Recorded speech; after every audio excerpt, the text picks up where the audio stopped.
Straight out to the lakeshore, the holiday weekend. We'll have a lot of people out on the beaches. But doctors have a warning before you get in the water. News 8's Emily Linnert is talking with the experts about the dangers of the big lake. We are nearly to the 4th of July, but there are still many days of swimming ahead in West Michigan. We want to take a closer look at some of the dangers that do come along with that. Dr. Erica Michaels from Helen DeVos Children's Hospital joins us now via Zoom. And Dr. Michaels, there are 2 to 5 foot waves at the lakeshore today. So what do we need to keep in mind when we visit Lake Michigan on days like today?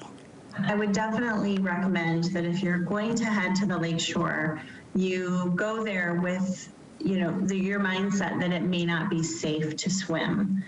So you may just need to enjoy the beach, but not the water. I would definitely recommend that if you do choose to go to a beach, that you're choosing a beach that has a lifeguard present and that you follow the recommendations of the lifeguard for water safety. Well, let's change the location from the lake to a pool. Are there any different things in a pool setting that we need to keep in mind when the body of water is a pool and not necessarily a lake? So I think the most important thing is just to remember that you can drown in a pool and you can drown in a lake. And I think when we're at a pool, we tend to relax more. We tend to worry less about kids in and around the water. And it's important to remember that swimmers, especially young swimmers, really need to have eyes on them the entire time they're in and around the water, even if it's a pool that the child has swam in 100 times before. And that's what's interesting, because we think about drowning as something that's very loud, a help me, and it's actually silent. Talk more about how that works and why we need to keep a better eye on our kids. I'm so glad you brought that up, because Hollywood makes drowning look like it is going to be this loud event with a lot of splashing and screaming and calling for help.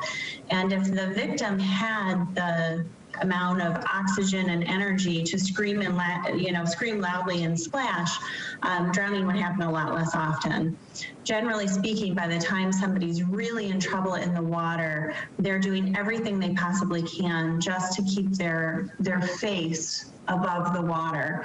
And so children especially tend to slide under the water in a pretty silent event.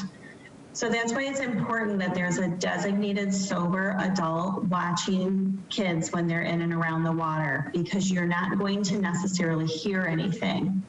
And just being nearby, on your cell phone or talking with a friend isn't enough. You have to be up and you have to be watching them. Some good advice as we head into the 4th of July weekend. Dr. Erica Michaels from Helen DeVos Children's Hospital. Thank you. Thank you.